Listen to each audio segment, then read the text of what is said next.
अरे 2 दिन हो गए हमारे घर में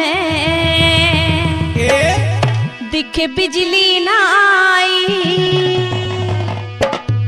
तेरा हो रहा मीटर डेड करे दे दे सप्लाई। तेरा हो रहा मीटर डेड करे दे दे सप्लाई।